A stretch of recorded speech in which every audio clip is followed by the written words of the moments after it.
الحمد للہ رب العالمین والصلاة والسلام علی سید الانبیاء والمرسلین۔ آ، آج کا جو ہمارا پروگرام ہے وہ امریکہ، ایران اور اسرائیل کی جو موجودہ جنگ کی صورتحال ہے اس کے حوالے سے ہم مختلف تجزیات اور پھر اپنا تجزیہ بھی اس پر پیش کریں گے، تاکہ موجودہ حالات کے بارے میں ہم اس کو جو ہے بہتر طور پر سمجھ سکیں کہ یہ کس طرح سے معاملہ شروع ہے اور ان حالات میں ہمیں کیا کرنے کی ضرورت ہے۔ سب سے پہلے ہم نے یہ سمجھنا ہے کہ یہ جو میں نے تحریر ہے یہ تقریباً رمضان کے جو ہے پہلے عشرے کے آخر میں لکھی، یعنی دوسرے عشرے کے شروعات میں 11 مارچ 2024 کو یہ تحریر لکھی گئی تھی۔ ایک جو ہے بڑے اچھے انٹلیکچوئل تھنک ٹینک کے دوستوں کی اس پر ان کے اصرار پر یہ تجزیہ لکھا گیا ہے۔ تو اس میں ہم جو ہیں ہر طرح سے اس کا ایران اور امریکہ اور اسرائیل جنگ کا مختلف پہلوؤں سے تنقیدی جائزہ اور قابل عمل عبوری لاہ عمل کے خد و خال یہ ہم نے لکھا ہے۔ انشاءاللہ یہ میری لکھی ہوئی تحریر ہے، تحقیق ہے، جو میری ویب سائٹ presentnaqshband.com.pk پر موجود ہے۔ جو دوست دیکھنا چاہیں وہاں پر دیکھ سکتے ہیں۔ اچھا، اس میں کیا کور ہو رہا ہے؟ اس مضمون میں ہم ایران و عراق جنگ سے متعلق مختلف مکاتب فکر رکھنے والے تجزیہ نگاروں کے تجزیوں کو پیش کریں گے، تاکہ حالات اور ان تجزیات کا بنظر غائر تجزیہ کر کے کسی بہتر نتیجے پر پہنچا جا سکے۔ چنانچہ جو مختلف تجزیات ہم پیش کریں گے اس کے تمام پہلوؤں سے متفق ہونا ہم پر لازم نہیں ہے۔ مختلف لوگوں کی تجزیات ہیں تو ضرور نہیں کہ ان تمام پہلوؤں سے ہم اتفاق کرتے ہیں۔ مضمون کے آخر میں عالمی امن و بقائے امہ کے لیے ایک قابل عمل و مربوط لائے عمل کی تشکیل کے لیے بنیادی ڈھانچہ بھی دیا گیا ہے۔ تو ملٹی پرپز ہے یہ مضمون۔ امریکہ اور اسرائیل کی جنگ کے خلاف امریکہ اسرائیل کی ایران کے خلاف جنگ، سیاسی، اقتصادی اور عسکری اقدامات کی تاریخ کا تجزیہ۔ پہلا باب ہم نے یہ کیا، تعارف۔ گزشتہ 4 سے 5 دہائیوں میں مشرق وسطیٰ میں ایران کا کردار خطے کی جغرافیائی، سیاسی اور اقتصادی توازن میں انتہائی اہم رہا ہے۔ اس دوران امریکہ اور اسرائیل نے ایران کے اثر و رسوخ کو محدود کرنے کے لیے ایک مربوط سازشی حکمت عملی اپنائی ہے۔ اس حکمت عملی میں اقتصادی پابندیاں، یعنی سب سے پہلے اقتصادی پابندیاں رکھی ہیں، پھر سیاسی تنہائی ہے، پھر عرب ممالک کے ساتھ امریکہ کا اتحاد ہے، پراکسی گروپس پر اثر انداز ہونا ہے، اور جاسوسی نیٹ ورک کے ذریعے ایران کو داخلی اور خارجی طور پر کمزور کرنا شامل ہے۔ یہ باب اس پورے عمل کا مفصل تاریخی و تجزیاتی جائزہ پیش کرتی ہے، جس سے یہ واضح ہوتا ہے کہ ایران پر موجودہ خطرات کس طرح پیدا ہوئے اور امریکہ اسرائیل کی ایران کے خلاف ممکنہ کامیابی کے امکانات کیوں زیادہ ہیں۔ آئیے پہلے ایران کے انقلاب سے پہلے اور بعد کے حالات کا تجزیہ کرتے ہیں۔ ایران میں انقلاب سے پہلے کے حالات کیا تھے، پہلے اس کو سمجھیں۔ ایران کے اسلامی انقلاب 1979 20ویں صدی کے اہم ترین سیاسی واقعات میں شمار ہوتا ہے۔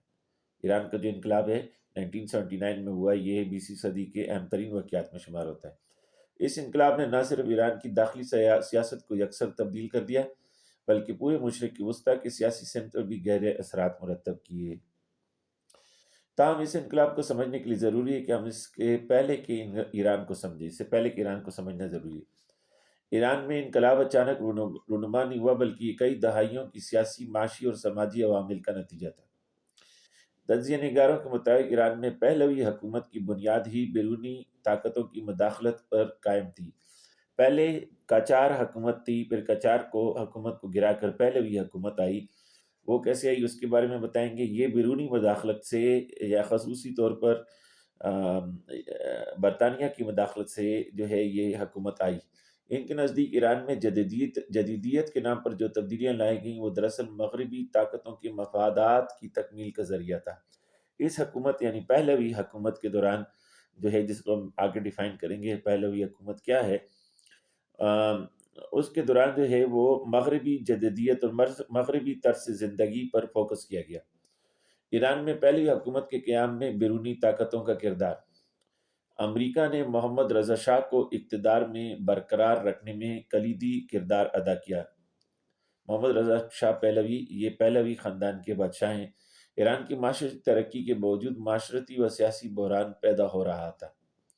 سیاسی جبر اور مغربی ثقافت کے فروغ نے مذہبی و روایتی طبقات میں شدید رد عمل پیدا کیا۔ یہی عوامل بالآخر انقلاب کا سبب بنے۔ پہلوی حکومت کا آغاز اور بیرونی طاقتوں کا کردار۔ ایران میں پہلوی خاندان کے اقتدار کا آغاز 1925 میں ہوا، جب رضا خان نے قاجار خاندان کی حکومت کا خاتمہ کر کے خود کو شاہ ایران قرار دیا۔ پہلے قاجار خاندان کی بادشاہت تھی اور اس کو ختم کر کے جو ہے خود کو انہوں نے محمد رضا شاہ پہلوی نے خود کو شاہ ایران قرار دیا، اور اس کا آغاز 1925 میں ہوا۔ رضا خان اصل میں ایک فوجی افسر تھے جو ایرانی فوج کی قزاق بریگیڈ سے جو ہے وابستہ تھے۔ 1921 میں انہوں نے ایک فوجی بغاوت کے ذریعے تہران میں اقتدار پر قبضہ کر لیا اور بتدریج اپنی سیاسی طاقت میں اضافہ کرتے ہوئے وزیر اعظم بن گئے۔ چند سال بعد انہوں نے پارلیمنٹ کے ذریعے قاجار خاندان کو معزول کر کے خود بادشاہت اختیار کر لی۔ پہلے انہوں نے 1921 میں ایک فوجی بغاوت کی اور تہران پر اقتدار پر قبضہ کر لیا، پھر خود وزیر اعظم بن گئے، اور یہاں تک کہ پھر انہوں نے قاجار خان کو پارلیمنٹ کے ذریعے معزول کر دیا اور خود بادشاہ بن گئے۔ مورخین کے مطابق رضا خان کے اقتدار میں آنے کے پیچھے برطانوی حمایت موجود تھی۔ اس وقت برطانیہ ایران میں اپنی سیاسی اور اقتصادی مفادات کی حفاظت کرنا چاہتا تھا، خصوصاً تیل کے ذخائر کے باعث ایران کی اہمیت بڑھ گئی تھی۔ یہ وہ دور تھا جب فاسل فیولز نئے جو ہے وہ دریافت ہو رہے تھے، یعنی تیل وغیرہ کے ذخائر، گیس کے ذخائر۔ اس وقت ایران میں بہت بڑے تیل کے کنویں چونکہ نکلے اور تیل کی بڑی مقدار دریافت ہوئی، تو برطانیہ اس کو حاصل کرنا چاہتا تھا۔ مورخ نکی کیڈی لکھتی ہیں کہ ایران میں ایک مضبوط مرکزی حکومت کا قیام برطانوی مفادات کے لیے ضروری سمجھا جاتا تھا، کیونکہ کمزور قاجار حکومت ملک میں استحکام برقرار رکھنے میں ناکام ہو رہی تھی۔ تاہم یہ بھی حقیقت ہے کہ رضا شاہ نے اقتدار میں آنے کے بعد بعض معاملات میں خود مختار پالیسی اختیار کرنے کی کوشش کی۔ جب وہ اقتدار میں آیا تو اس نے ایران کو خود مقتدر کرنے کے لیے کام شروع کر دیا۔ انہوں نے ایران کو جدید بنانے کے لیے متعدد اقدامات کیے، جن میں مرکزی حکومت کو مضبوط کرنا، فوج کو منظم کرنا اور بنیادی ڈھانچے کی تعمیر شامل تھی۔ یہ بھی قابل قبول نہیں تھا مغرب کو۔ دوسری عالمی جنگ اور شاہ کی تبدیلی۔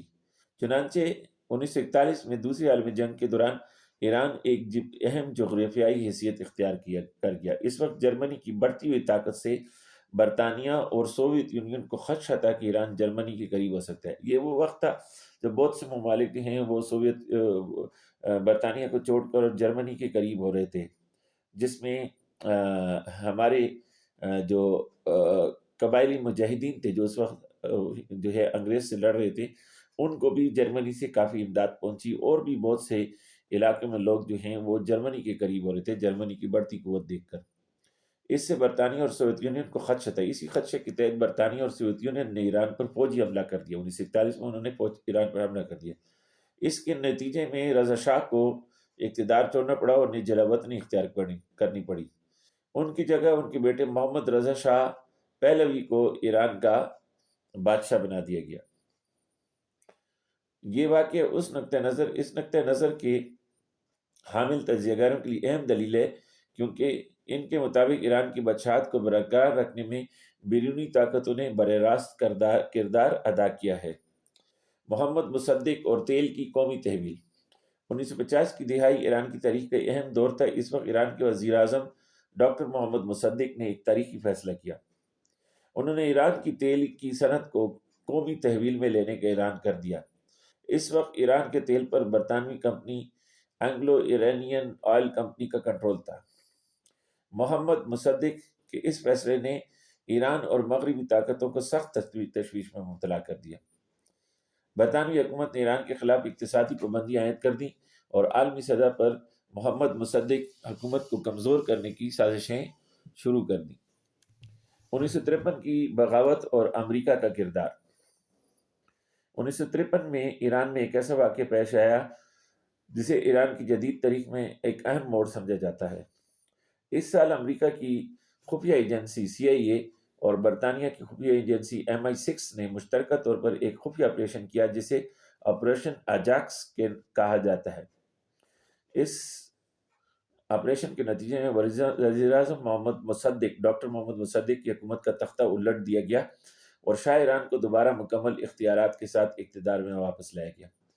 یعنی یہ ایک طرفہ تماشا ہے کہ کس طرح سے مغرب جو ہے وہ اپنی مرضی کی حکومتیں ہمارے ان ممالک میں، مشرقی ممالک میں اپنی مرضی سے بناتا اور بگاڑتا رہا۔ مورخ سٹیفن کنزر اپنی کتاب آل دی شاز مین میں لکھتے ہیں کہ یہ بغاوت امریکی خفیہ ایجنسی کی تاریخ کی اہم ترین خفیہ آپریشنز میں سے ایک تھی۔ اس واقعے کے بعد شاہ ایران کی حکومت مضبوط ہو گئی اور ایران عملی طور پر امریکہ کا قریبی اتحادی بن گیا۔ یہ واقعہ اس موقف کی بنیادی دلیل ہے کہ ایران کی سیاسی ساخت پر بیرونی طاقتوں کا گہرا اثر تھا، اور آگے ہم اس کو دیکھیں گے کہ ایران کی معاشی ترقی اس سے کیسے ہوئی۔ 1960 اور 70 کی دہائیوں میں ایران نے تیزی سے معاشی ترقی کی۔ اس کی بڑی وجہ تیل کی آمدنی میں اضافہ تھا۔ 73 میں عالمی تیل بحران کے بعد تیل کی قیمتوں میں اضافہ ہوا، جس سے ایران کی آمدنی میں غیر معمولی اضافہ ہو گیا۔ تیل کی قیمتیں بڑھیں تو ایران چونکہ تیل کی پیداوار کر رہا تھا تو اس کی آمدنی بڑھ گئی۔ اس آمدنی کو استعمال کرتے ہوئے شاہ حکومت نے بڑے پیمانے پر صنعتی اور ترقیاتی منصوبے شروع کیے۔ ان میں شامل تھے جدید شاہراہوں کی تعمیر، بڑی صنعتی کارخانوں کا قیام، تعلیمی اداروں کی توسیع، جدید فوجی طاقت کی تشکیل۔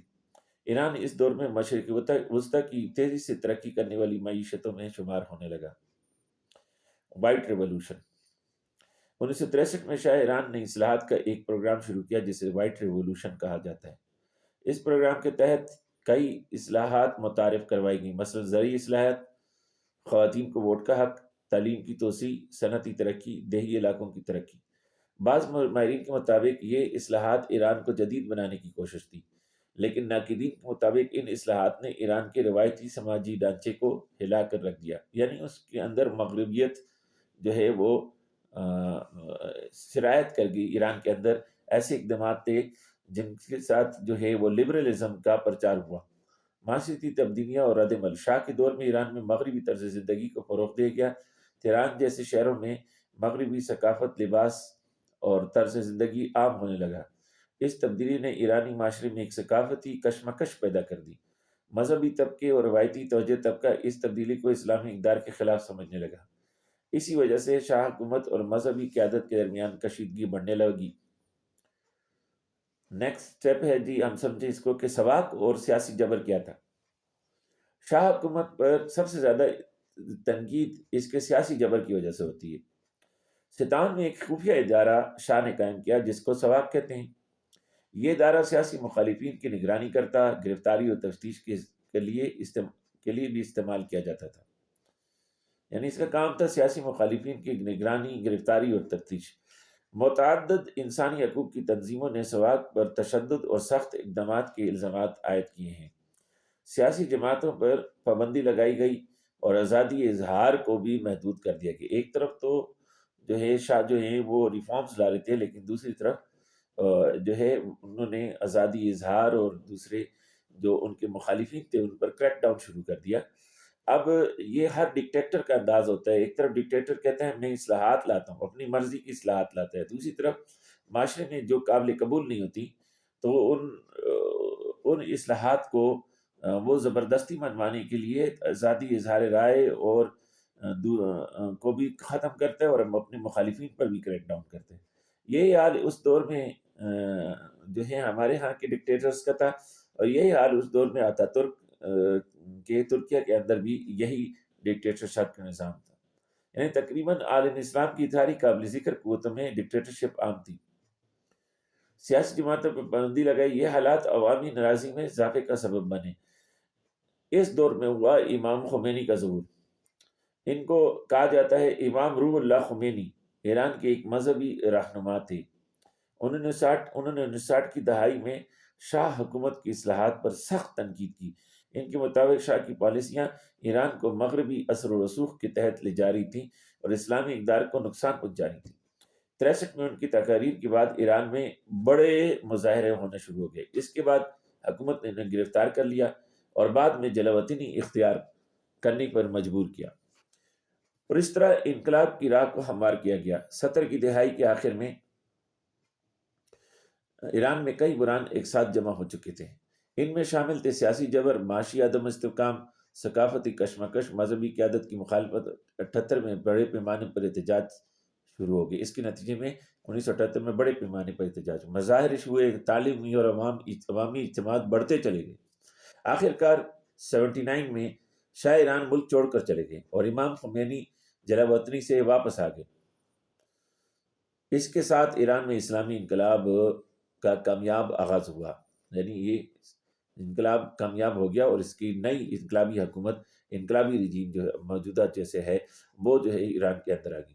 پہلوی دور میں ایران نے تیل کی پیداوار بڑھائی، بنیادی انفراسٹرکچر کی ترقی کی اور ایران کو مغربی اقتصادی نظام سے جوڑا، لیکن سیاسی آزادی محدود رہی اور لبرل اقدار کی ترویج بھی کی گئی۔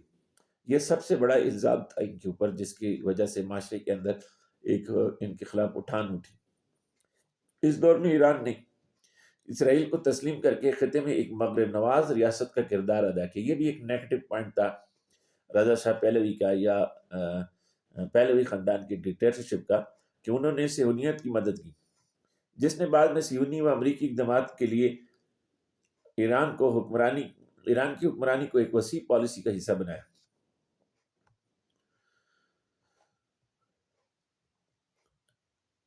خمینی انقلاب اور سوویت یونین کا کردار۔ 79 میں خمینی کی قیادت میں انقلاب کی بنیادی وجوہات عوامی مظالم، غربت اور پہلوی حکمرانی میں امریکی اثرات اور لبرلزم تھے۔ سوویت یونین نے اس انقلاب میں اہم کردار ادا کیا، کیونکہ سرد جنگ کے دوران ایران میں روسی سیاسی دراندازی کا مقصد امریکہ کے اثرات کو محدود کرنا اور خطے میں طاقت کا توازن تھا۔ انقلاب کے بعد ایران نے سخت رویہ اختیار کیا، جس سے امریکہ و اسرائیل نے ایران کے خلاف طویل المدتی منصوبہ بندی شروع کی۔ انقلاب کے بعد ایران کا رویہ امریکہ اور اسرائیل کی نسبت سے بہت سخت رہا، اور اس وجہ سے اسرائیل نے اس کو اپنے لیے تھریٹ محسوس کیا، امریکہ نے تھریٹ محسوس کیا، اور انہوں نے ایران کے خلاف ایک طویل مدتی سازشی منصوبہ بندی شروع کر دی۔ اس دوران پچھلی 4 تا 5 دہائیوں میں جو واقعات رہے، ان کا تجزیہ بھی ضروری ہے۔ 79 سے ایران شدید شیعہ مذہبی عناصر کے زیر اثر ہے، پہلی چیز بات کو ہمیں سمجھنا چاہیے، اور ملک بھر میں نہ صرف شیعہ ڈومیننسی ہے بلکہ ایران مبالغہ کی حد تک خطے میں مسلکی اثرات ڈالنے میں مگن رہا ہے۔ ایران نے اپنی قومی مفادات کو اپنے مسلک کی ترویج سے اور تمام خطے میں اپنے ہم مسلک بھائیوں کی اہل سنت کے مقابل پشت پناہی سے جوڑ رکھا ہے، جس میں ایران عراق جنگ سر فہرست ہے، جس کو دونوں طرف سے مسلکی رنگ دیا گیا۔ یہاں سے تمام خطے کے اندر سنی شیعہ اختلافات میں شدت پیدا ہو گئی۔ اس کو ہم نے پاکستان میں بھی دیکھا۔ ایران خود طویل عرصے تک پاکستان میں بھی شیعہ مسلک کی پشپناہی کرتا رہا، اور اس طرح امریکہ عراق جنگ میں ایران نے عراق کے شیعوں کے ساتھ مل کر صدام حسین کے خلاف بھی امریکہ میں مدد کی۔ یعنی آس پاس عرب ملک اور پاکستان اور دیگر مسلم ممالک میں بھی دراندازی کی اور اپنے شیعہ موقف کو اور شیعہ مسلک کو تقویت دینے کی کوشش کی، جو کہ ایران کی غلط پالیسی تھی۔ اور اب آج ایسا لگتا ہے کہ ایران خود اس بات پر ابھی سمجھنے کی کوشش کر رہا ہے کہ میری غلط پالیسی رہی ہے، اور اس پالیسی کا نتیجہ یہ ہوا کہ امریکہ کو موقع ملا کہ ایران کو خطے میں جو آس پاس موجود ہیں وہ سنی ممالک ہیں، ان سنی ممالک سے جدا کر کے آئسولیٹ کر سکے، اور اس میں امریکہ اور اسرائیل کافی حد تک کامیاب رہا ہے۔ اور دوسری غلطی جو انہوں نے کی وہ یہ کہ جنگوں میں بھی انہوں نے بعض اوقات جیسے سنیوں کے خلاف شیعوں کی مدد کی، یا اس کو اپنے قومی مفاد میں یا مسلکی انداز میں انہوں نے جو ہے، جیسے عراق میں انہوں نے صدام حسین کے خلاف انہوں نے امریکہ کی مدد کی۔ افغانستان میں بھی ایران نے افغانستان کی شیعوں اور لبرلز کے ساتھ مل کر امریکہ کی مدد کی۔ یمن میں حوثی باغیوں کی تربیت کی اور یمن کے بڑے حصے پر قبضہ کیا، اور سعودی عربیہ کے اندر بھی دراندازی کی کوشش کی۔ لبنان، شام اور فلسطین میں نہ صرف حزب اللہ نامی شیعہ مسلح تنظیم بنائی بلکہ ان کی ہر طرح پشت پناہی کی۔ شام کے اندر بھی ایران اہل سنت کے مقابل رہا اور وہاں ایران کا مسلکی مفادات کے نام پر بھرپور کردار رہا۔ ایران انقلاب کی پشت پناہی CIA کے پروردہ اور مغرب زادہ بادشاہ اور اس کے لبرل رجیم کے خلاف کولڈ وار ٹائم کے دوسرے پول یعنی روس نے کی۔ یہ بھی ایک حقیقت ہے کہ ایرانی انقلاب خود سے برپا نہیں ہوا، بلکہ اس عوامی انقلاب کے پیچھے روس کا بھی ہاتھ تھا، کیونکہ یہ کولڈ وار ٹائم تھا جو اس وقت چل رہی تھی۔ اب دیکھیں کہ مغربی طاقتیں جو استعماری قوتیں ہیں وہ کس طرح سے کمزور قوتوں کو اپنے مقاصد کے لیے استعمال کرتی ہیں اور آپس میں لڑاتی ہیں۔ ایران نے مغرب زدگی سے معاشرے کو دور رکھنے کی کوشش کی، شیعی مذہبی اقدار کی ترویج کی اور امریکہ سے تعلقات معطل رکھے۔ 1980 تا 88 عراق و ایران جنگ میں امریکہ نے عراق اور اسرائیل و روس نے ایران کی خفیہ مدد اسلحہ کی ترسیل سے کی۔ اچھا، یہ بھی ایک حیرانگی کی بات ہے کہ 80 تا 88 کی جنگ کے اندر ایران کی مدد اسرائیل اور روس نے کی، عراق کی مدد امریکہ نے کی۔ وہی امریکہ جس نے بعد پر عراق پر جو ہے الزامات لگا کر اس پر ویپن آف ماس ڈسٹرکشن جو خود امریکہ ہی نہیں فراہم کیے تھے، اس کی سہولت کار امریکہ تھا، تو اس کو جو ہے امریکہ نے پھر حملہ کر کے اسی عراق کو تباہ و برباد کر کے رکھ دیا، اس کو کھنڈر بنا کے رکھ دیا۔ تو جو آج امریکہ کے ساتھ دوستی کے نعرے لگاتے ہیں اور سمجھتے ہیں کہ بھائی ہم امریکہ کے خاص ہیں، امریکہ ہمیں کچھ نہیں کہے گا، تو ان کو سمجھنا چاہیے ان تمام ممالک کو کہ امریکہ جو ہے صرف اپنے مفادات کو مد نظر رکھتا ہے، اور اس کے نظر میں صرف اپنے مفادات یا اس کے خاص الخاص چیلے دوست اسرائیل کے مفادات ہیں خطے میں، جن کی وہ پاسداری کرتا ہے۔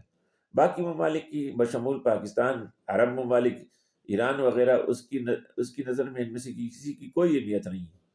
اگر آج وہ اسلحہ دیتے ہیں، کل اسی اسلحے کو جو ہے وہ بنیاد بنا کے وہ آپ پر حملہ کر سکتا ہے ویپن آف ماس ڈسٹرکشن کو ختم کرنے کے نام پر۔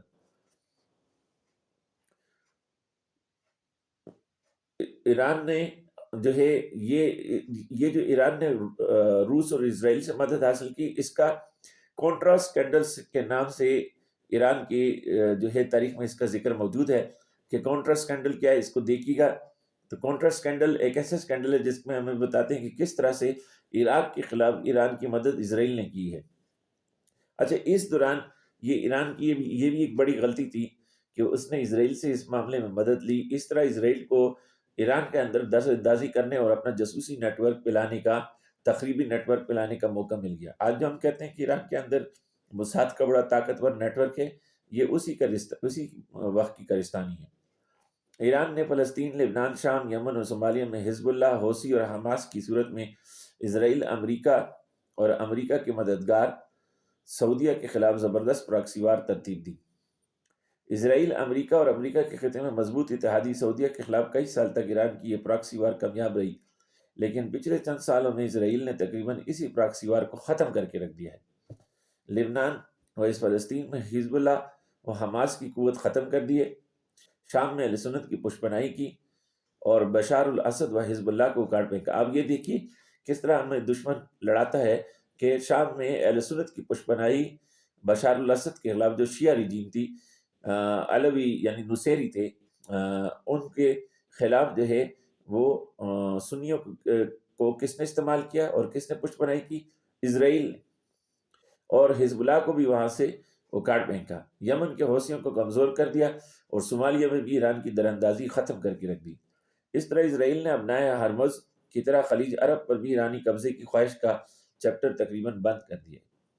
ایران پر سخت ترین سیاسی و اقتصادی، کہ جس طرح ابنائے ہرمز پر ایران کا جو ہے وہ قبضہ ہے، تقریباً وہ اس کو کلوز کر دیتا ہے۔ اس کے پاس وہ اسٹریٹ ہے جس کو جو بہت تنگ ابنائے ہے، جہاں پر ابنائے بہت تنگ ہو جاتی ہے، اور اس جگہ کو وہ اس ہرمز کے اسٹریٹ کو وہ کلوز کر دیتے ہیں۔ چند غالباً وہ 2 میل ہے ٹوٹل یا 3 میل ہے زیادہ سے زیادہ، جس کا سپین ہے، جس میں جہاز ایزیلی جا سکتے ہیں۔ اس کو بند کر دو تو پھر جہاز نہیں گزر سکتے۔ اس طرح وہ خلیج سے نکلنے والے تیل کو کنٹرول کرتا ہے اور خلیج کی بزنس پر، کاروبار پر، اور دنیا کی جتنے جو تیل کا کاروبار ہے اس پر اثر انداز ہو جاتے ہیں، اور اس سے امریکہ کو اور دنیا کی اور بہت سی طاقتوں کو بشمول ہم کو نقصان ہوتا ہے، کیونکہ ہمیں تیل اسی ذریعے سے ملتا ہے۔ اسی طرح ایران نے چاہ کہ یمن اور صومالیہ کے اندر جو ہے اپنی پراکسیز کے ذریعے جو تیل اسرائیل کو پہنچ رہا ہے جو ہے عرب سے، یا یہاں سے جا رہا ہے عرب خلیج عرب سے جو ہے باقی ملکوں کو جا رہا ہے یورپ اور افریقہ کی طرف، اس کو یہاں سے جو ہے نا سٹاپ کیا جائے. نہر سویز کنال سے یہ یورپ کو جاتا ہے یا امریکہ کی طرف جاتا ہے، یہاں سے اس کو سٹاپ کرنے کی کوشش کی کہ یہ خلیج بھی ہم کسی طرح چوک کر دیں، لیکن اس پہ جو ہے وہاں پر ایران پوری طرح کامیاب نہیں ہو سکا. ایران پر سخت ترین سیاسی و اقتصادی پابندیاں امریکہ نے لگا کر امریکہ نے ایران کو بتدریج کمزور کر دیا. یہ بھی واقعہ ہوا ہے. ایران نے اس صورتحال سے نکلنے کے لیے روس اور خصوصاً چین پر اپنا انحصار بڑھا دیا ہے.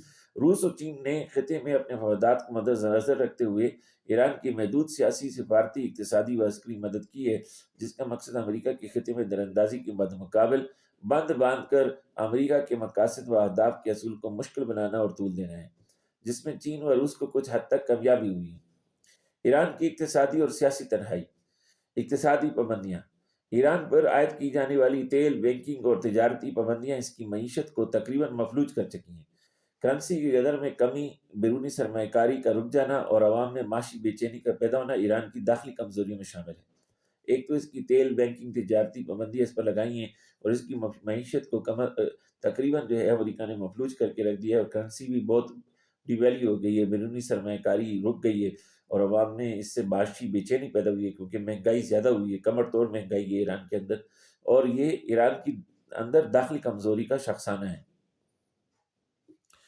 اب اس سے آگے دیکھیے، پابندیاں ایران کے توانائی کے شعبے خاص طور پر تیل کی برآمد پر سب سے زیادہ اثر انداز ہوئی، جس نے خطے میں ایران کی اقتصادی طاقت کو محدود کر دیا. پابندیاں لگائیں تو تیل درآمد پر بھی مدد لگی. خاص ملک ہیں جیسے چین، روس، خصوصاً چین جو ہے وہ ایران سے تیل بہت جو ہے وہ درآمد کرتا ہے. باقی جو ہے ایران کا تیل جو ہے وہ خریدنے پر ٹھیک ٹھاک پابندیاں ہیں. پاکستان اگرچہ ہمسایہ ملک ہے پر ایران سے تیل کھلم کھلا خرید نہیں پاتا. مسلکی اور قومی تعصبات کو دونوں طرف سے بڑھاوا دے کر ایران کو عرب کے سنی خطے میں تنہا کر دیا ہے، تاکہ تمام سنی اکثریت ممالک اور ایران کے درمیان نہ ختم ہونے والی نفرت اور تعصب نے جنم لیا ہے.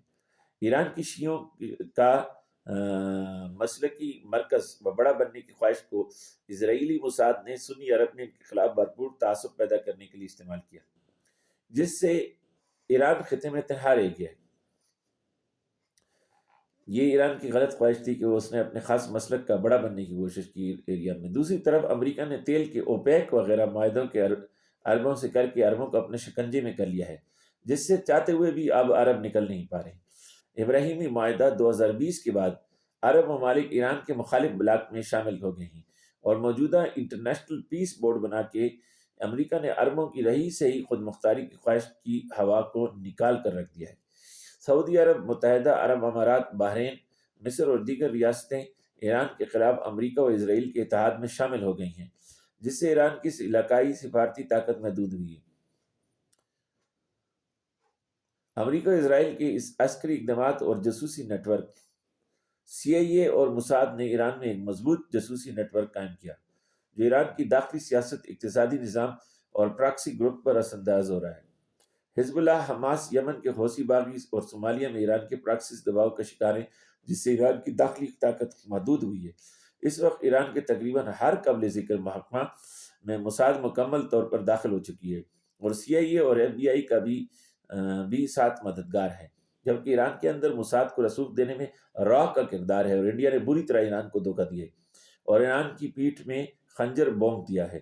را موساد اور سی آئی اے کا یہ ٹرائکا جو پاکستان اور افغانستان میں شروع ہوا تھا، اب بڑھتے بڑھتے ایران سمیت پورے خطے کو اپنی لپیٹ میں لے چکا ہے اور اس میں مرکزی کردار دبئی اور وہاں قائم اس ٹرائکا کے ہیڈ آفس اساف کا ہے.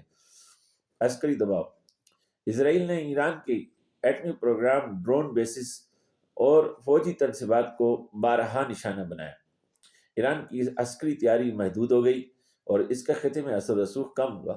امریکہ اور اسرائیل کی مشترکہ حکمت عملی کی پراکسی طاقتوں کو دبانے میں ایران کی پراکسی طاقتوں کو دبانے میں مرکوز رہی تاکہ ایران کے اثر و رسوخ کی زنجیر کو توڑا جا سکے.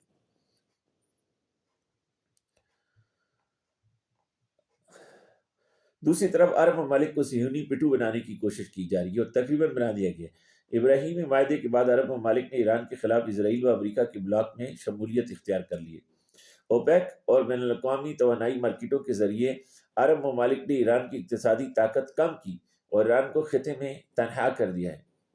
صہیونی حکمت عملی کے تحت عرب ممالک کے تیل اور اقتصادی وسائل کو کنٹرول میں رکھا گیا ہے اور عرب دنیا کو امریکہ اور اسرائیل کی سیاسی قبضے میں لایا گیا ہے۔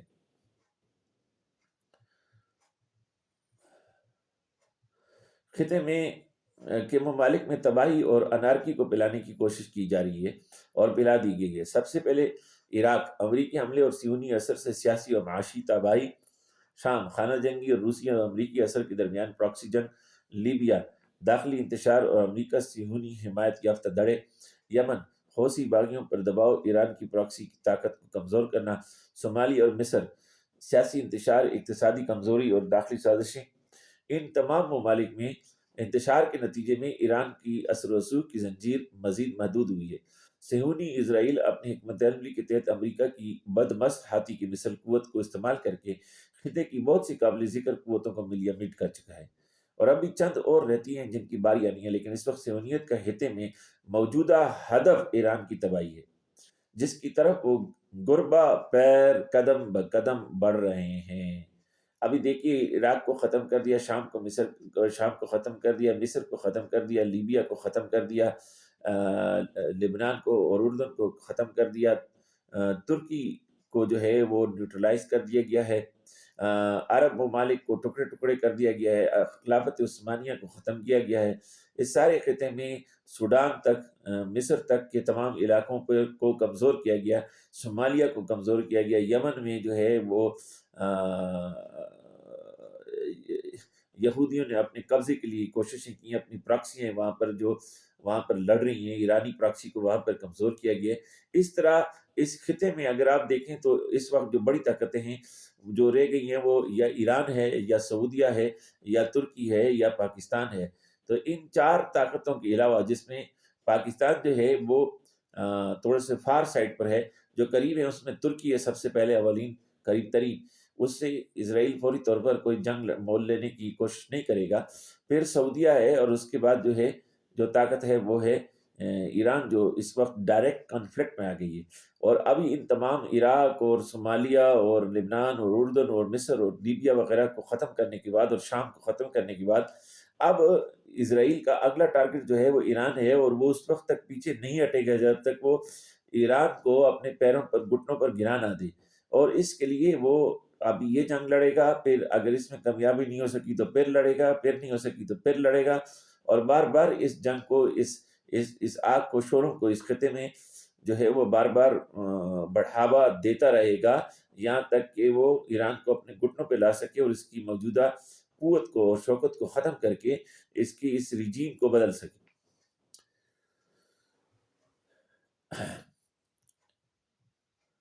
ایران کے پراکسی نیٹ ورک کو بالکل تحلیل کر کے رکھ دیا ہے۔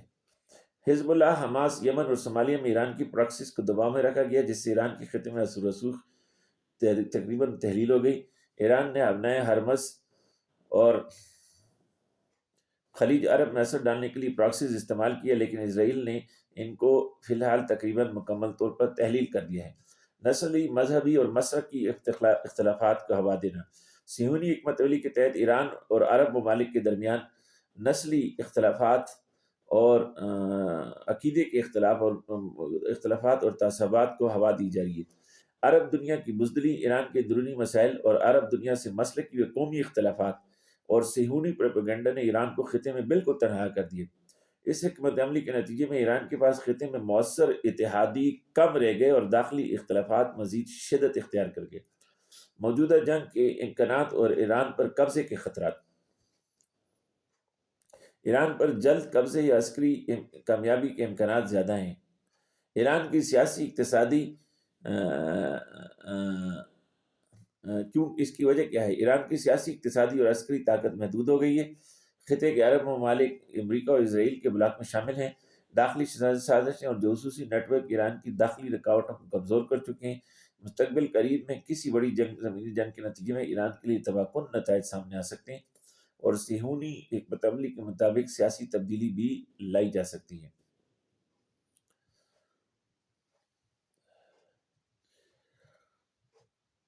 ان حالات کے ممکنہ نتائج کا تجزیہ ہم نے ان کے مختلف تجزیہ نگاروں کے تجزیہ کی بنیاد پر 4 گروہوں میں تجزیوں کو تقسیم کیا ہے۔ پہلا تجزیہ نمبر 1 یہ ہے کہ ایران پر 1 سے 2 ماہ میں امریکہ اور اسرائیل کا قبضہ ہو جائے گا۔ ایک طرح کے تجزیہ نگار یہ کہہ رہے ہیں کیونکہ مسلسل کئی دہائیوں میں ایران کو جنگوں اور داخلی انتشار کا شکار بنا کر کافی حد تک کمزور کر دیا گیا۔ ایران کو مسلسل کئی دہائیوں سے اقتصادی پابندیوں کا شکار کر کے اقتصادی لحاظ سے بہت پیچھے دھکیل دیا گیا۔ ایران کی مالی حالات دگرگوں ہیں جو کہ دسمبر کے مالی بحران سے واضح ہے۔ سیاسی لحاظ سے ایران خطے میں تنہا کھڑا ہے۔ ایران کی تمام پراکسس کو مفلوج و معطل کر دیا گیا ہے۔ موساد را اور CIA کا ٹرائیکا ایران کے رگ و پے میں داخل ہو چکا ہے اور ایران کی اعلیٰ سطح قیادت کو اس نے اڑا کر رکھ دیا ہے۔ ایران کی ایٹمی و دیگر فوجی تنصیبات کو امریکی حملوں نے سخت نقصان پہنچایا ہے۔ ایران کی ایئر فورس مفلوج ہے، البتہ ایران کے پاس میزائلز، راکٹس اور ڈرونز کی اچھی خاصی تعداد موجود ہے جو امریکہ ایران کو انگیخت دلوا کر داغنے پر مجبور کر رہا ہے، یا پھر ایران کی صفوں میں موجود غدار و جاسوس ان کو مسلسل داغ کر ایران پر بڑے حملے سے پہلے ان کی تعداد کو ختم یا کم تر سطح پر لانے میں مصروف ہے۔ امریکہ نے ایران کا ہر طرف سے محاصرہ کر رکھا ہے اور ایران کو کسی طرف سے بھی مدد پہنچنے نہیں دی جا رہی، جس کا لازمی نتیجہ اشیاء خورد و نوش کی قلت اور دیگر اشیاء ضرورت کی قلت ہے، جس کی صورت ایران میں بغاوت و انارکی پھیلے گی اور امریکہ اور اسرائیل اپنے جاسوسوں کے ذریعے اس بغاوت کو ہوا دے گا۔ چین اور روس نے امریکہ کی ایران پر دست درازی پر تقریباً چپ سادھ رکھی ہے اور وہاں سے سوائے سفارتی بیانات کے سوائے ایران کو کسی قسم کی امداد ملنے کا امکان بہت کم ہے۔ ان تمام زمینی حقائق کا تقاضا ہے کہ ایران کے پاس وقت بہت کم رہ گیا ہے اور اس کا کاؤنٹ ڈاؤن شروع ہے۔ شاید زیادہ سے زیادہ 2 ماہ ہی میں 2 ماہ ہی ہیں زیادہ سے زیادہ ایران کے پاس۔ ان حالات کے ممکنہ نتائج کا تجزیہ نمبر 2 کیا ہے؟ ایران ان تمام حالات و مشکلات سے سرخرو ہو کر نکلے گا۔ اب ایک پہلو یہ تھا کہ بس 2 ماہ میں ختم ہو جائے گا، 1 سے 2 ماہ میں۔ دوسرا پہلو یہ ہے کہ اب سرخرو ہو کے نکل جائے گا۔ یہ 2 ایکسٹریمز کی رائے ہم نے پہلے دی، کیونکہ ایران عرصہ دراز سے امریکہ اور اسرائیل سے حالت جنگ میں ہے، اس لیے ایران ان کی جنگی حکمت عملیوں کو سمجھتا ہے اور ایران نے اسی کے مطابق تیاری کی ہے۔ ایران نے زیادہ سے زیادہ میزائلز اور ڈرونز بنانے پر توجہ دی ہے۔ ایران کے مطابق ایران کے پاس روزانہ 400 تک میزائلز اور سینکڑوں ڈرونز بنانے کی صلاحیت موجود ہے۔ ایران ابتدائی حملے سے سنبھل چکا ہے اور بہترین حکمت عملی اپنا رہا ہے اور زیادہ سے زیادہ اسرائیل پر میزائلز داغ رہا ہے کہ نقصان دیکھ کر اسرائیل اور اسرائیلی عوام کے دل میں خوف سرایت کر جائے اور اسرائیلی عوام اسرائیلی حکومت کو جنگ بندی پر مجبور کریں۔ ایران نے اپنے اندر پہلے جاسوسوں کی جال کو معلوم کر لیا ہے۔ نتیجتاً آرامکو ریفائنری سعودیہ پر حملے کے بعد موساد کے خطے میں تخریب کاری کو تشت ازبام کر کے رکھ دیا ہے۔ ایران اپنے شمال میں شمالی روسی فیڈریشن کی ریاستوں سے جڑا ہوا ہے۔ اس طرح کی لائف لائن شمال میں اوپن ہے اور وہاں سے اسے مسلسل امداد مل رہی ہے، اور امریکہ شمالی ریاستوں سے منسلک ایرانی لائف لائن کو کاٹنے سے قاصر ہے، کیونکہ ایسا کر کے امریکہ روس کے ساتھ ڈائریکٹ جنگ میں داخل ہو جائے گا۔ وقت کے ساتھ ایران اپنی پراکسیز کو دوبارہ فعال کرے گا، جس کے نتیجے میں امریکہ اور اسرائیل کو شدید نقصان پہنچے گا۔ یہ جنگ امریکی عوام میں سخت ناپسندیدگی کی نظر سے دیکھی جا رہی ہے اور 61% عوام نے اس کے خلاف رائے دی ہے۔ اب نئے ہرمز کی بندش سے عرب ممالک، امریکہ اور اسرائیل بھی شدید نقصان اور دباؤ کا شکار ہے۔ اس جنگ پر امریکہ کے روزانہ کے اربوں ڈالرز خرچ ہو رہے ہیں، جس کے نتیجے میں امریکی حکومت اور امریکی سینیٹرز کے بیچ سخت کشیدگی ہے۔ جنگ مخالف بحث چڑھ گئی ہے۔ اس جنگ سے امریکہ میں بھی مہنگائی کی لہر آئی ہے۔ امریکہ کا پیٹرول $90 فی بیرل تھا اس وقت جب میں 11 تاریخ کو یہ لکھ رہا تھا۔ اب یہ تقریباً $110 سے اوپر $110 فی بیرل سے اوپر 113 114 پہ آج کل چل رہا ہے، جس کی وجہ سے اور تیل کی بندش کی وجہ سے انڈیا جیسے بڑے ملک سمیت بہت سے ممالک امریکہ کو چھوڑ کر روس سے پیٹرول خریدنے لگے ہیں۔ امریکہ جانتا ہے کہ روس اس صورتحال سے سیاسی، سفارتی و اقتصادی فائدہ اٹھائے گا اور خطے میں اس کا رسوخ بڑھے گا، اور یہ امریکہ کے لیے ناقابل برداشت ہے۔ امریکہ جانتا ہے کہ چین اور روس اس جنگ کو امریکہ کے خلاف سیاسی بیانیہ بنانے میں جٹ گئے ہیں، جس سے امریکہ کو انٹرنیشنل و نیشنل فورمز پر شدید تنقید کا سامنا ہے۔ امریکہ جانتا ہے کہ عرب ممالک دل سے نہیں بلکہ بادل نخواستہ امریکہ کا ساتھ دینے پر مجبور ہے، اور عرب عوام کی ہمدردیاں ایران کے ساتھ ہیں اور بڑھتی جا رہی ہیں۔ یہ بھی حقیقت ہے کہ یہ جنگ عرب و ایران کو ایک دوسرے کے قریب لانے کا باعث بھی بن رہی ہے۔ امریکہ کا ساتھ اس کے اتحادیوں نے نہیں دیا، جو امریکہ کی کمزور بلکہ غلط خارجہ پالیسی کا نتیجہ ہے۔ ایپسٹین فائلز کیس، جس کی بنیاد پر اسرائیل نے ٹرمپ کو اس جنگ کے لیے بلیک میل کیا، اب دب چکا ہے اور عوام اسے تقریباً بھول چکے ہیں۔ اس لیے ٹرمپ اب اسرائیل کے لیے اس جنگ کو زیادہ طول نہیں دے گا۔ امریکہ میں مڈ ٹرم انتخابات قریب آتے جا رہے ہیں، اور اس جنگ کی وجہ سے ٹرمپ اور ریپبلکنز کی مقبولیت کا گراف امریکی عوام میں مسلسل گر رہا ہے۔ اس لیے ٹرمپ کو اپنی پارٹی کے اراکین ٹرمپ کی اس جنگ کے مخالفت کر رہے ہیں۔ جلد ہی ٹرمپ کو اپنی ساری توجہ الیکشن کمپین پر مرکوز کرنا پڑے گی۔ نومبر میں مڈ ٹرم الیکشن ہے، اور ابھی امریکہ میں یہ رواج ہے کہ تقریباً 6 ماہ تو مکمل الیکشن کمپین کے ہیں، تو ابھی یہ 6 ماہ قریب آنے والے ہیں، اور اپریل میں مئی یا اپریل کے مڈ کے بعد امریکہ اس پوزیشن میں نہیں ہے کہ اس جنگ کو جاری رکھ سکے۔ ایران کی ریزیلنس نے امریکیوں و اسرائیلیوں کو حیران کر دیا ہے، اور اب وہ بیک فٹ پر جائیں گے اور جلدی مذاکرات کی طرف آئیں گے۔ ایران کی جو ریزیلنس ہے اور جس طرح انہوں نے برداشت کیا ہے اپنے جو ہے خامنئی کی جو اس کو ایلیمینیٹ کر دیا گیا، اور اس طرح دیگر جو واقعات ہوئے ایران کے حوالے سے، یہ ایران کے لیے علی رجانی کو اب تک جو ہے ان کو ہلاک کر دیا گیا ہے۔ یہ بہت بڑا نقصان ہے ایران کے لیے، تو یہ جو واقعات ہوئے ہیں اس سے ایران جو ہے وہ اس نے اس کو برداشت کر لیا ہے، ایبزارب کر لیا ہے۔ اس کی ساری جو ہے وہ ایک سال سے جتنی ٹاپ لیڈرشپ تھی اس کو اڑا کر رکھ دیا گیا، لیکن پھر بھی ایران نے برداشت کر لی۔ اس پر امریکہ بھی پریشان ہے، اسرائیل بھی پریشان ہے۔ ٹرمپ جانتا ہے کہ ایرانی عوام اکثریت اب بھی موجودہ رجیم کے ساتھ کھڑی ہے، اور کسی بڑی جنگ میں جانے سے امریکہ ایران میں طویل عرصے کے لیے الجھ جائے گا، اور اس طویل عوامی و ملی مزاحمت کو روس و چین امریکہ کو پھنسا کر کمزور کرنے کے لیے کیش کریں گے۔ ان حملات کے ممکنہ نتائج کا تجزیہ نمبر 3۔ یہ جنگ امریکہ کا ایران سے فائنل راؤنڈ نہیں، اور جلد مذاکرات شروع ہوں گے، کیونکہ امریکہ اس جنگ سے فوری نتائج کا خواہاں نہیں، بلکہ وہ ایران کو زبردست چرکہ لگانا چاہتا ہے۔ پھر اس کے بعد مذاکرات اور عارضی جنگ بندی ہے۔ پھر ایران پر پہلے سے زیادہ سخت پابندیاں لگائی۔ تیسرا ہم نے ممکنہ نتیجہ یہ کہ یہ فائنل راؤنڈ نہیں اور جلد مذاکرات شروع ہو جائیں۔ پھر ایران پر پہلے سے زیادہ پابندیاں لگائے گا تاکہ ایران مزید پہلے ابھی ایک چرکہ لگا کے امریکہ سائڈ پہ ہو جائے گا، ابھی کافی قوت استعمال کری ہے، اب آہستہ آہستہ امریکہ بات کر رہا ہے نکلنے کی بھی ایک اس کا یہ بھی ایک پلان سی ہے اس کا کہ اس میں سے نکل جائے، اور پھر اس کے بعد مذاکرات اور عرضی جنگ بندی کرے گا، لیکن پہلے سے زیادہ سخت پابندیاں ایران پر لگائے گا تاکہ ایران مزید کمزور ہو۔ پھر دوبارہ حملہ اور پھر ڈیل، اسی طرح امریکہ بسم اللہ گاہے بگاہے ایران کی قوت کا امتحان بھی لے گا اور مزید کمزور اور تنہا بھی کرے گا۔ امریکہ عربوں کی وفاداری کو بھی ٹیسٹ کر رہا ہے، اور اب انہیں ابراہم ایکارڈ کے ذریعے مزید بات دے گا۔ امریکہ ایران کو دیوار سے لگا کر اس کے ناخن یعنی اس کی پراکسس کو اس کے پنجوں سے نکالنا چاہتا ہے تاکہ وہ اسرائیل کو مزید نقصان نہ پہنچا سکے، نہ ہی خطے میں اپنی پراکسس کے ذریعے نفوذ کر کے امریکہ کے مفادات کو کسی قسم کا نقصان پہنچائے۔ امریکہ ایران کی جنگی قوت کو جانتا ہے، اور وہ اس جنگ کے ذریعے ایران کو کمزور کرنا چاہتے ہیں تاکہ ایران اور اس کے عوام کے دل میں امریکہ کا دوبارہ حملہ اور ہونے کا خوف سرایت کر جائے، اور امریکہ اسی خوف کا فائدہ اٹھا کر اپنے جاسوسوں کے ذریعے مزید دراندازی کرے گا۔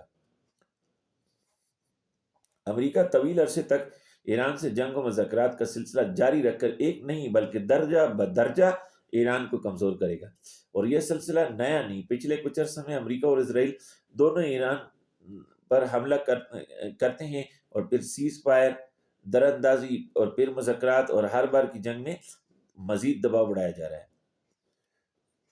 یہ تحریر جو میں پچھلے 5 دنوں سے لکھ رہا ہوں، اس دوران کل 10/3/2024 کو یعنی 11 کو میں نے یہ تحریر ڈالی تھی، اور 10/3/2024 کو صدر ٹرمپ نے فاکس چینل کو انٹرویو دیتے ہوئے کہا ہے کہ امریکہ اس موجودہ جنگ سے جو بنیادی اہداف حاصل کرنا چاہتا تھا کر لیے ہیں، اور باقی کے رہ جانے والے اہداف کو امریکہ بتدریج اگلے مرحلوں میں حاصل کرے گا۔ اب جلد ہی جنگ بندی ہو جائے گی۔ اس حالیہ انٹرویو سے اس تجزیہ نمبر 3 کو تقویت ملی ہے، لیکن یہ ایک جال اور دھوکہ بھی ہو سکتا ہے، یعنی سجا دکھا کر کعبہ مارنے کی سازش۔ اس لیے کل ہی یہ خبر بھی آئی ہے کہ کرد ملیشیا نے ایران کے اندر بغاوت کی ابتدا کر دی ہے۔ یہ ملیشیا چونکہ ایران کے شمال مغرب میں ہے، تو یہ ملیشیا شمالی ریاستوں کی رابطے کی ایران کی واحد لائف لائن کو کاٹ سکتا ہے، لیکن اس ملیشیا کے ابھی مکمل طور پر موبلائز ہونے میں وقت درکار ہے، اور امریکہ اپنے ٹروپس اس وقت تک نہیں بھیجے گا جب تک اندرونی بغاوت کو کامیاب نہ کرا دے۔ یہی کچھ افغانستان میں ملا عمر رجیم کے خلاف کیا تھا۔ اس لیے امریکہ کو مزید وقت درکار ہے کردوں کو موبلائز کرنے اور کردوں کا اعتماد حاصل کرنے میں، کیونکہ شام میں CIA کی کرد ملیشیا سے دھوکہ کرنے کے بعد کرد امریکہ پر اعتماد کرنے سے واضح طور پر گریزاں ہیں۔ ان حالات کے ممکنہ نتائج کا تجزیہ نمبر 4۔ چوتھا تجزیہ یہ ہے کہ ایران امریکہ کے لیے بڑا جال ثابت ہو سکتا ہے، کیونکہ ایران امریکہ کے خلاف چین کی پراکسی کا حصہ ہے۔ پورے خطے کے وسائل پر قبضے کے لیے امریکہ اور چین کے درمیان ایک سرد جنگ چھڑ چکی ہے۔ چنانچہ پچھلے 10 مئی کو چین نے ہندوستان کے خلاف پاکستان کے ذریعے دنیا بھر پر اپنے اسلحے، جہاز اور ٹیکنالوجی کی داغ بٹھائی۔ پچھلے سال 10 مئی کو جو جنگ ہوئی اس کو پاکستان نے جیت کر دکھایا، اور اس نے بیک وقت اسرائیلی ساختہ ڈرونز، فرانسیسی رافیل اور اس میں امبیڈڈ امریکی ساختہ میزائل سسٹم کو شکست دی، اور اس میں اسرائیلی و امریکی سافٹ ویئر کو پاکستان کے ذریعے ہیک کر کے دنیا کی بہترین ٹیکنالوجیز کو شکست دی ہے۔ اس طرح جہاں پاکستان کی واہ واہ ہوئی، وہیں چین کے اسلحے اور ٹیکنالوجی کی بھی دنیا پر دھاک بیٹھی۔ اس کو بنیاد بنا کر چین نے پاکستان کے ذریعے اپنے ٹیکنالوجیز کی خوب مارکیٹنگ کی ہے، اور عرب ایران پاکستان نیکسس بنایا ہے، جس کو امریکہ نے خطے میں اپنے مفادات کے خلاف واضح تھریٹ کے طور پر لیا ہے۔ چنانچہ امریکہ نے ترپ کے پرتے کھیلتے ہوئے عرب دنیا میں اپنے بنیادی اسٹریٹجک پارٹنر سعودی عرب سے پاکستان کے ایک دفاعی معاہدہ کرا کے پاکستان کے لیے جان بولا، جس میں اپنی بقا کی جنگ لڑتے پاکستان نے اپنی اکنامک اور سیاسی و سفارتی مفادات کے لیے جنگ کا کامیابی کا زینہ سمجھا اور اس جال میں پیر رکھ دیا ہے۔ دوسری طرف امریکہ نے ابراہم ایکارڈ کو پھر سے فعال کرتے ہوئے عرب اسرائیل کے بیچ معاہدہ کرانے کے لیے انٹرنیشنل پیس بورڈ بنایا، اور عرب دنیا کو غزہ میں امن کے لیے اس معاہدے پر قائل کرنے کے لیے پاکستان کو اپنا کردار ادا کرنے کو کہا ہے، جو پاکستان نے ادا کیا۔ امریکہ نے بڑی چالاکی سے عرب دنیا کو غزہ میں پیس کے نام پر نئے معاہدوں میں جکڑ لیا اور عرب دنیا کو بے دست و پا کر کے رکھ دیا ہے۔ حیرت انگیز طور پر عرب ایران و پاکستان نیکسس بنانے والی چین نے اس صورتحال پر چوں چراں تک نہ کی، حالانکہ یہ نیکسس ایک نئی دفاعی، سیاسی و اقتصادی اسٹریٹجک پارٹنرشپ کی بنیاد تھا۔ چین اور عربوں کا اور ترکی کا ایران کا یہ بنیاد تھا۔ اب جب کہ چین کے دیرینہ اتحادی اور نیکسس کے ساتھ ہی ایران پر امریکہ اور اسرائیل نے حملہ کیا، تو چین بالکل خاموش تماشائی کا کردار ادا کرتا نظر آ رہا ہے، جیسے اسے کوئی پرواہ نہ ہو۔ حالانکہ امریکہ کا یہ اقدام خطے میں چین کے بڑھتے قدموں کو روکنے کی واضح امریکی پالیسی کا بنیادی حصہ ہے، اور چین صرف محتاط سفارتی بیانات داغ رہا ہے۔ کیا چین کو احساس نہیں کہ امریکہ خطے میں اس کے مفادات کا قتل کر رہا ہے؟ بلا شبہ چین بہت اچھی طرح امریکہ کی اس چال کو سمجھ رہا ہے، لیکن وہ ڈائریکٹ کنفرنٹیشن میں آئے بغیر ایران کے اندر امریکہ کو طویل المدتی جنگ کی دلدل میں پیر رکھنے دے رہا ہے۔ جب امریکہ اس جال میں پھنس جائے گا، تب چین امریکہ کے گرد جال کی رسیاں کسنا شروع کر دے گا۔ در حقیقت چین کی یہ خاموشی ایک دور رس نتائج کی خواہش کے محصول پر منتج ہے۔ اس صورت خطے میں ایک نئی طویل جنگ چھڑ جائے گی، افغانستان کی جنگ سے کئی گنا زیادہ خوفناک، اور اس بار شاید امریکہ نے اس جال میں پیر رکھ دیا تو پھر اس کے بچ نکلنے نہیں دیا جائے گا۔ ان اوپر دیے چند تجزیاتی زاویوں کو پیش کرنے کے بعد راکم فقیر محمد فواد حیدر مقصودی اپنا تجزیہ پیش کرتا ہے۔ جتنا میں غور کرتا ہوں مجھے حالات اس سے زیادہ گمبھیر دکھتے ہیں جتنے کہ سمجھے جا رہے ہیں۔ یوں لگتا ہے ایک چو مکی جنگ شروع ہو چکی ہے یا ہونے والی ہے، کیونکہ امریکہ پہلی بار اپنی جنگی پتے بہت ہی زیادہ احتیاط سے پھینک رہا ہے، اور پہلی طرح کسی بدمست ہاتھی کی طرح کمزور پر چڑھ دوڑنے کی بجائے ایک ایک قدم پونک پونک کر رکھ رہا ہے، جیسے اسے کسی انجانے جال کا خطرہ ہو۔ امریکہ اس جنگ کی پچھلی کئی ماہ سے تیاریاں کر رہا ہے اور ایران کے گرد آہستہ آہستہ گھیرا تنگ کر رہا ہے۔ اتنی کیلکولیٹڈ موومنٹ کو دیکھتے ہوئے یہ سمجھ آتی ہے کہ امریکہ ایران کی عسکری قوت اور ملی عزم کو جانتا ہے، اور اس ممکنہ جال کو بھی سمجھ رہا ہے جو ایران سے زمینی جنگ کی صورت یا ایران پر امریکہ قبضے کی صورت امریکہ کو چین سے درپیش ہو سکتا ہے۔ اس لیے میرے مطابق زیادہ امکان ہے کہ امریکہ کچھ ہی عرصے میں مذاکرات شروع کرے گا اور پیچھے ہٹے گا، اور پھر مذاکرات کے نام پر ایران پر مزید سخت ترین پابندیاں لگائے گا، جاسوسوں کے ذریعے مزید درزدازی کرے گا اور تخریب کاری کرے گا، اور پروپیگنڈا کے ذریعے ایرانی عوام کو موجودہ رجیم کے خلاف اکسائے گا۔ اس صورت امریکہ چند ماہ بعد غالباً مڈ ٹرم الیکشن کے گزرنے کے بعد پھر دوبارہ ایران پر حملہ کرنے آئے گا، اور اس وقت تک مذاکرات اور جنگ کا یہ کھیل کھیلتا رہے گا جب تک ایران گھٹنے نہ ٹیکتے ہیں۔ لیکن یہ بھی دائرہ امکان سے باہر نہیں کہ امریکہ کو اگر حالات سازگار لگے اور ایران میں شدید کمزوری کا اثر نظر آئے تو امریکہ اب کی بار ہی معاملہ ختم کرنے پر تل جائے۔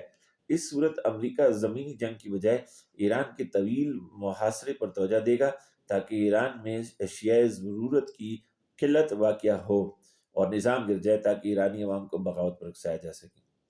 بلا شبہ چین بھی واضح طور پر اس بات کا خواہاں ہے کہ امریکہ ایران کی اس دلدلی جال میں اتر جائے۔ چین کا قومی کھیل کنفو ہے، جس میں مد مقابل جب حملہ کرے تو سامنے ڈٹ جانے کی بجائے پرتی سے سامنے سے ہٹ جاتے ہیں، اور جب مد مقابل اپنے ہی زور میں آگے کی طرف بڑھتا ہے تو ایک ٹانگ اڑا کر پیچھے سے دھکا دیتے ہیں، تو مد مقابل اپنے ہی زور میں زمین پر منہ کے بل گرتا ہے۔ یہی چین کی واضح پالیسی بھی ہے خطے کے حوالے سے، امریکہ کے حوالے سے۔ چین، ایران، پاکستان کسی بھی اور ملک کی خاطر کبھی بھی امریکہ سے ڈائریکٹ جنگ میں نہیں اترے گا، بلکہ پراکسی کا استعمال کرے گا۔ زمینی حقائق کے تحت ایران کے برقرار رہنے کے امکانات کم ہیں، الا یہ کہ روس مددگار ہو جائے اور شام سے ایران کی لائف لائن نہ کٹنے دے۔ اگرچہ ایران کی موجودہ صورتحال میں بچنے کے امکانات کم ہیں، لیکن معدوم ہرگز نہیں، اور ہمارے اس دور میں جیو پولیٹیکل صورتحال پلٹا کا لینے میں دیر نہیں لگاتی۔ فی الحال اس کے امکانات کم ہے کہ روس کھل کر ایران کی مدد کرے، کیونکہ روس کو امریکہ نے یوکرائن میں بری طرح الجھا رکھا ہے۔ البتہ محدود خفیہ مدد اور انٹیلیجنس شیئرنگ کا امکان ہے۔ امریکہ کی خطے میں پچھلے سال سے بڑھتی دراندازی اپنی کوئی ساکھ کو بحال کر کے دوبارہ یونی پولر قوت بننے اور چین کی پراکسس کو خطے سے اکاڑ پھینکنے کی کوشش ہے، اور امریکہ اس کاز سے ہٹے گا نہیں، اور اپنی سپر پاور حیثیت کو برقرار رکھنے اور دنیا پر دوبارہ اپنی قوت کی دھاک بٹھانے کے لیے بھرپور کوشش کرے گا، چاہے فوری جنگ جیت کر یا کچھ تاخیر کے ساتھ۔ چین بھی اس بات کو بخوبی جانتا ہے، لیکن چین کو امریکہ کی طرح یونی پولر سپر پاور بننے کی جلدی نہیں، وہ کھیر ٹھنڈی کر کے کھانے کا عادی ہے۔ چین کی ساری توجہ اپنی سیاسی، اقتصادی اور دفاعی قوت کو خاموشی سے مسلسل بڑھانے اور ضائع نہ ہونے دینے پر ہے۔ ہاں، البتہ چین چاہتا ہے کہ امریکہ اپنی طاقت کے زوم میں آگے بڑھے اور خاموشی سے اس کے پلائے جال میں آ پھنسے۔ چین کے لیے belt and road initiative, CPEC, Chabahar, عرب، ایران، پاکستان، ترکی و افغانستان نیکسس بہت ہی زیادہ اہمیت کا حامل ہے۔ ان علاقوں کے وسائل و ذخائر تک رسائی اور خطے کو چینی تجارتی منڈی یعنی اکنامک زون بنانا چین کا دیرینہ خواب ہے، اور وہ اسے پورا ضرور کرے گا، لیکن اس کے لیے ڈائریکٹ جنگ کی بجائے مناسب وقت اور صحیح موقع کا منتظر رہے گا، اور جب اسے وہ موقع میسر آئے گا تو وہ فوراً اپنے سپنے کی تکمیل کرے گا۔ صرف یہی خطہ نہیں بلکہ ساؤتھ ایسٹ ایشیا اور افریقہ میں بھی چین اپنا رسوخ اور تجارتی روابط بڑھائے گا۔ اس کی نظر یورپی منڈیوں کو امریکہ کے پنجے سے نکالنے اور شمالی ریاستوں کی منڈیوں کو روس کی دستبرد سے آزاد کر کے اپنے انفلوئنس میں لانے کی بھی ہے، لیکن اس کی اولین ترجیح ساؤتھ ایسٹ ایشیا ہے جہاں اس وقت تصادم نہ ہونے کے برابر ہے۔ چین وہاں اپنا سیاسی، اقتصادی اور عسکری رسوخ تیزی سے بڑھا رہا ہے۔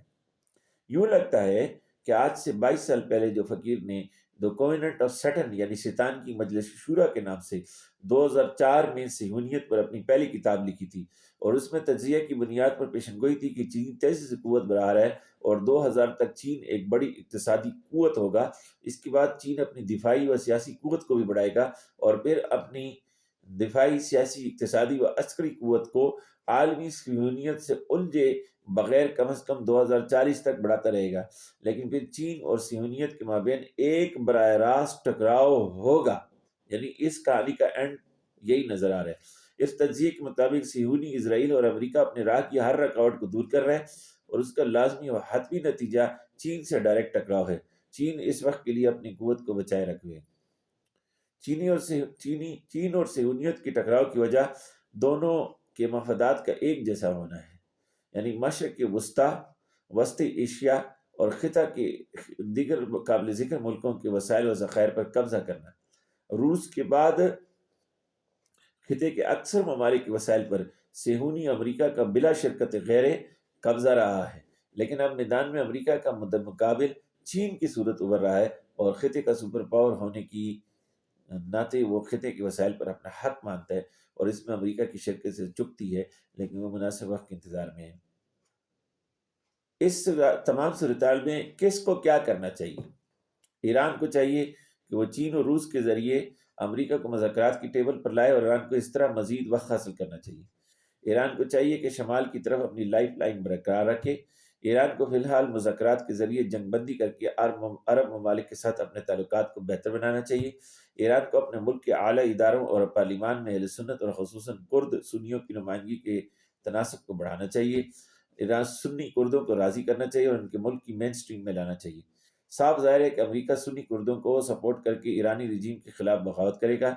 کرد ایران کے شمال اور شمال مغرب میں آباد ہیں۔ امریکہ ان کردوں کے ذریعے ایران کی لائف لائن یعنی وسطی ایشیائی ریاستوں سے رابطوں کو نقصان پہنچا سکتے ہیں۔ ایران خطے میں اپنی پراکسیز دوبارہ بحال کرے اور سنی ممالک میں سنی پراکسیز کی مدد کرے، جیسے فلسطین میں حماس کی۔ ایران کو شیعہ مسلک کا چیمپئن بننے کو چننے کی بجائے اب کی بار امہ کو چننا چاہیے اور امہ سے جڑنا چاہیے۔ خطے کے ممالک میں غیر ضروری طور پر شیعوں کی سرپرستی سے ایران کو اب گریز کرنا چاہیے۔ عرب دنیا کیا کرے؟ عرب دنیا کے پاس بہترین موقع ہے امریکہ کے چنگل سے خود کو آزاد کرنے کا۔ عرب کو امریکہ سے سیاسی، عسکری و اقتصادی معاہدے ختم کرنے چاہیے۔ امریکہ پر انحصار بتدریج ختم کر کے ترکی اور پاکستان سے معاہدے کرنے چاہیے، اور چین سے بھی دفاعی، سیاسی و اقتصادی معاہدہ کرنا چاہیے۔ عرب ممالک کو متحد ہونا اور ہم آواز ہونا چاہیے، اور اس جنگ کا ایندھن بننے سے مکمل گریز کرنا چاہیے۔ عرب کو عسکری و سیاسی برتری کے اصول پر توجہ دینی چاہیے۔ پاکستان کو امریکہ پر سے انحصار کو بتدریج کم کرنا ہوگا۔ چین سے دفاعی، اقتصادی و سیاسی معاہدے جاری رکھنا چاہیے۔ چین پر مکمل انحصار کی پالیسی کو کم کرنا چاہیے، کیونکہ چین کبھی آپ کی یا کسی کی مدد کرنے کے لیے امریکہ سے یا کسی اور طاقت سے ٹکرائے گا نہیں۔ پاکستان کو واخان کی پٹی کو سنٹرل ایشیا کے رشین فیڈریشن کے ممالک سے تجارتی، سفارتی اور سیاسی روابط کے لیے استعمال کرنا چاہیے۔ افغانستان سے حالات کو فوراً بہتر کرنے پر توجہ دیں، کیونکہ امریکہ آپ کو ہندوستان و افغانستان کے ساتھ جنگ اور دراندازی روکنے میں مصروف رکھے گا، جس طرح موجودہ ایران جنگ کے دوران کیا۔ سنٹرل ایشیا کے ذریعے روس سے روابط مضبوط ہوں گے۔ روس سے نئے بنیادوں پر سیاسی، دفاعی و سفارتی معاہدے کر کے تیل روس سے خریدے اور دیگر سستی اشیاء بھی۔ ترکیہ سے ٹرانسفر آف ڈیفنس ٹیکنالوجی کے معاہدے جاری رکھے اور عرب ممالک کو دفاعی پالیسی مرتب کر کے دے۔ ترکیہ اور ملیشیا کے ساتھ خصوصاً اور عربوں سے عموماً مل کر مسلم امہ کو درپیش قیادت کی خلیج کو پاٹے۔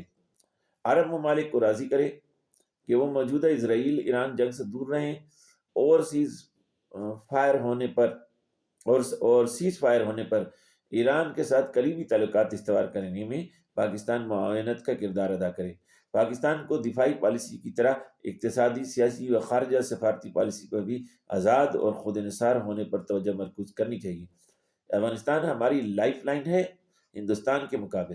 ہندوستان کو افغانستان کا مورچہ قبضہ کرنے سے روکنا ہوگا، اور یہ کام افغانوں کو مارنے سے نہیں بلکہ ہمدردی کرنے سے پورا ہوگا۔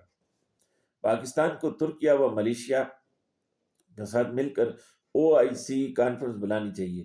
پاکستان کو ترکیہ وغیرہ کے ساتھ مل کر OIC کانفرنس کے پلیٹ فارم سے مشترکہ اعلامیہ جاری کرنا چاہیے کہ جنگ جاری رکھنے یا جنگ بندی کے بعد اس طرح بلا اشتعال خطے کے کسی اسلامی ملک پر حملہ کرنے کی صورت میں تمام اسلامی ملک بیک وقت ابراہیم ایکارڈ کے سگنیٹری اور عالمی پیس بورڈ کے ممبر نہیں رہیں گے۔ اس نہج پر اگر کام کیا تو پاکستان خطے کا نیا حقیقی لیڈر بن جائے گا۔ اب سوال یہ ہے کہ اگلی بار کسی کی ہے، اگلی باری کس کی ہے؟ ایک سوال یہ بھی اٹھایا جا رہا ہے کہ اگر اسرائیل کی حکمت عملی پر نظر کی جائے تو اسرائیل عالم اسلام کے بڑے برجوں کو باری باری زمین بوس کر رہا ہے۔ عراق، شام، لیبیا، لبنان، اردن، مصر، سوڈان اور یمن سب ملیا میٹ ہو چکے ہیں۔ فقط 3 بڑے برج باقی ہیں، ترکیہ، سعودیہ اور پاکستان۔ تینوں کی باری آئے گی، لیکن فی الحال زمینی حقائق کے پیش نظر پچھلے چند ماہ سے سعودی عرب کا دل امریکہ کی اسرائیل نوازی سے کھٹا لگ رہا ہے، اور سعودی عرب تیزی سے امریکی اثر و رسوخ سے نکل رہا ہے۔ یہ امریکہ کے مفادات کے سخت منافی، اور امریکہ ایسا ہونے نہیں دے گا۔ اس لیے سقوط تہران کی صورت اگلا ممکنہ ہدف سعودیہ ہے۔ سعودیہ کے اندر نیوم کی صورت صہیونی دخول کر چکے ہیں اور تیزی سے اپنا جاسوسی نیٹ ورک سعودیہ میں پلا رہے ہیں۔ سعودیہ جیسے کنزرویٹو ملک میں حالیہ بڑھتے لبرلزم اور الحاد اس بات کے شاہد ہیں۔ یہ بھی حقیقت ہے کہ سعودیہ پاکستان کے بل پر امریکہ مخالف زبان بول رہا ہے، جس کے نتیجے میں پاکستان کو کمزور کرنے پر امریکہ اسرائیل کی توجہ مرکوز ہوئی ہے۔ پاکستان کا حالیہ افغانستان میں غیر ضروری الجھاؤ اس حقیقت کو بیان کرنے کے لیے کافی ہے۔ ترکیہ اسرائیل کی سرحد پر واقع طاقتور اسلامی ملک ہے، اور اپنے سر پر طاقتور اسلامی ملک کو برداشت کرنا اسرائیل کی سرشت کے خلاف ہے۔ اس لیے اس کے خلاف بھی سازشوں کا جال تیار ہے۔ میرے مطابق ایک طرف سعودیہ پر کریک ڈاؤن اور پاکستان و ترکیہ میں خاموشی سے دراندازی اور غیر ضروری جنگ و ملجائے رکھنا امریکہ و اسرائیل کی اگلی پالیسی ہوگی۔ اب اس حالت میں آپ جیسے مخلص اہل اسلام کیا کریں؟ مخلص اہل اسلام اور محب امت و وطن اسلامی و فلاحی پارٹیاں، چاہے وہ سیاسی ہیں، سماجی ہیں، مذہبی ہیں، پاکستان میں خصوصاً یہ اقدامات کریں۔ نمبر 1، موجودہ صورتحال کو پارٹی و انفرادی سطح پر ہنگامی قرار دیں۔ رمضان میں امت مسلمہ کی حفاظت، اسلام کے غلبے اور کفر کے مغلوب ہونے کی دعا کریں۔ تمام تر مشائخ و علماء، سیاسی، یہ جب رمضان کا تھا اس وقت لکھا تھا، اب بھی آپ اپنی نمازوں میں، جمعہ کی نمازوں میں، دیگر نمازوں میں جو ہیں اللہ سے کفر کے مغلوب ہونے اور اسلام کے غلبے کی دعائیں کریں۔ تمام تر مشائخ و علماء، سیاسی و سماجی زعماء کے ساتھ رابطے کی ضرورت ہے۔ کوئی بھی تنظیم یا پارٹی یا ایک سے زیادہ پارٹیاں اس کام کا بیڑا اٹھائیں کہ ان سب کے ذریعے تمام قوم کو ایک پیج پر لایا جائے۔ تمام تر سیاسی پارٹیز اور تمام تر ملکی اداروں، بڑے نجی اداروں اور میڈیا ہاؤسز کے اندر لابنگ کر کے ہم خیال لوگوں کو ایک پیج پر لایا جائے۔ اسمبلی کے فورم سے جنگ مخالف قرارداد لائی جائے جو امریکہ کے خطے میں دراندازی کو روکنے کے لیے مؤثر ادواز اور قابل عمل لائحہ عمل پر مشتمل ہو۔ جب اسمبلی کے فورم پر یہ بات ہو تو راکم بفضل الہی اس قرارداد کا مسودہ تیار کر کے دے سکتے ہیں انشاءاللہ۔ پاکستان بھر کے مشائخ جمع ہو کر عالمی معتمر عالم اسلامی کے پلیٹ فارم کے ذریعے دنیا بھر کے علماء و مشائخ کی ایک عالمی متحدہ پلیٹ فارم تشکیل دے، اور ہر ملک خصوصاً مغربی ممالک کے میں اسرائیل کی چیرہ دستیوں اور امریکہ کی دست درازیوں کے خلاف بھرپور لابنگ کریں، جو ایک طرف ہر نیشن کا اسرائیل و امریکہ کے مخالف بیانیہ بنا سکے اور پھر اس کی بنیاد پر ایک عالمی بیانیہ بنے۔ اس کے لیے دنیا بھر کے مسلم زعماء و علماء دیگر مذاہب خصوصاً عیسائیت اور یہود میں سے صہیونی مخالف یہود و نصارہ کے ساتھ رابطے بنائیں، اور فلسطین و انسان دوست مسلم و غیر مسلم سیاسی و سماجی زعماء اور سیاسی و سماجی تنظیموں کے ساتھ بھی، تاکہ دنیا میں دیر پا امن کے قیام اور ظالم کے ظلم کی روک تھام کے لیے مشترکہ پلیٹ فارم اور مشترکہ بیانیہ ترتیب پائے۔ اس پہلے مرحلے کے اختتام کے بعد دوسرے مرحلے میں پاکستان کے مخلص سیاسی اور سماجی رہنما معتمر عالم اسلامی کے ذریعے اسلامی اقوام متحدہ کی تشکیل، اسلامی مانیٹرنگ فنڈ، اسلامی بینک اور حقیقی اسلامی امن فورس کی تشکیل کرے۔ تیسرے مرحلے میں پاکستان سے شروع کریں اور ایک اوپن نصاب ترتیب دیں جو پاکستان کے نوجوانوں کے اندر عالمی امن کے قیام اور عالمی برپا ظلم کی روک تھام کے لیے ایک فکری و عملی جدوجہد کی تحریک ابھار سکے اور ان کو عالمی امن کا اسلامی و پاکستانی نمائندہ بنائے۔ اگر پاکستان کی کوئی مخلص تنظیم یا پلیٹ فارم اس عملی جدوجہد کا بیڑا اٹھانے کے لیے تیار ہو تو راکم اس نصاب کو بحمد ہی تعالی مرتب کر سکتا ہے۔ اس نصاب کے 4 مراحل رکھے جائیں۔ پہلے مرحلے میں ملک کی سطح پر open forums, social media, seminars, webinars, workshops, social media pages and groups کے ذریعے اسے عوامی و خصوصاً نوجوانوں کی سطح پر متعارف کرایا جائے۔ دوسرے مرحلے میں اسے عوامی خصوصاً نوجوانوں کی تحریک کے ذریعے ملکی و نجی تعلیمی اداروں کے نظام میں لاگو کیا جائے۔ تیسرے مرحلے میں اسے امت مسلمہ اور چوتھے مرحلے میں عالمی سطح پر اسے قیام امن نصاب کے طور پر متعارف کرایا جائے۔ یہ کیسے ہوگا؟ اگر کوئی مخلص جماعت اس مقصد کا بیڑا اٹھائے تو فقیر یعنی راکم ان کے لیے ٹائم لائن کے ساتھ پیڑھی بہ پیڑھی تمام مراحل طے کرنے کے لیے ایک مربوط و تفصیلی لائحہ عمل بحمدہ تعالی بنا کر دے سکتا ہے انشاءاللہ۔ اگر کوئی تنظیم آگے بڑھ کر اس نہج پر کام کرنا چاہے جو اوپر کے 9 پوائنٹس میں بیان کیے ہیں تو فقیر ان کے لیے 10 یا 20 سالہ طویل المدت مگر ایکٹیو اسٹریٹجی بما مکمل ٹائم لائن و عملی تفصیلات کے ساتھ بحمدی تعالی بنا کر دے سکتا ہے۔ والسلام۔ اسلام زندہ باد، پاکستان پائندہ باد۔ السلام علیکم ورحمۃ اللہ وبرکاتہ۔